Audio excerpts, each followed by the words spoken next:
mixed martial arts cage fight, I decided to quit.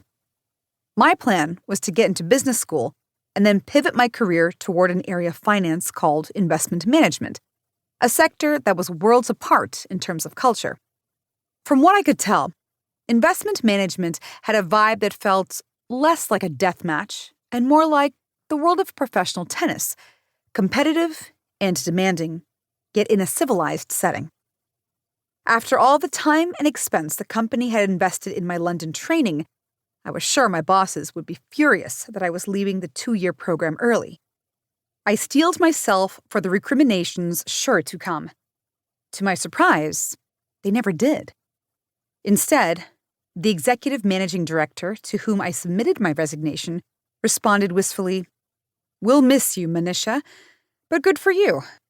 Get out before you have a family and they get so used to the kind of money and lifestyle this brings that you can't get out." It almost felt as if I were escaping some kind of cult.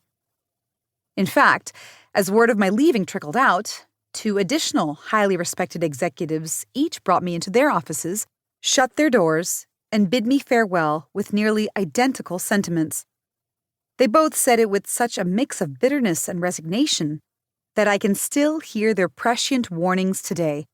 Get out while you can. Unfortunately, I never did get out. In time, I became so plagued by my own toxic beliefs around money, work, and success that I spent the next 2+ decades working even harder than I had on Wall Street. So much so that I woke up at age 49 to discover I had ended up trapped in a cult of my own making, the cult of never enough. To put it simply, no matter how much money I earned, accomplishments I achieved, or praise I received, it was never enough to make me feel whole inside. I was stuck on the proverbial hamster wheel, running as hard as I could, but never arriving at the finish line. All this misguided energy resulted in working myself, quite literally, to the brink of death. And my experience is not unique. Similar stories are being told right now across podcasts, magazine articles, and newspaper op-eds. People everywhere are quitting their jobs and trying to do less, play more, and embrace practices ranging from positive psychology to meditation in an attempt to experience life as human beings, not just human doings. Yet, it's still not working. Too many of us are suffering from a deeply rooted internal pressure to do more, earn more, achieve more, be more. And what is the result of all this achieving?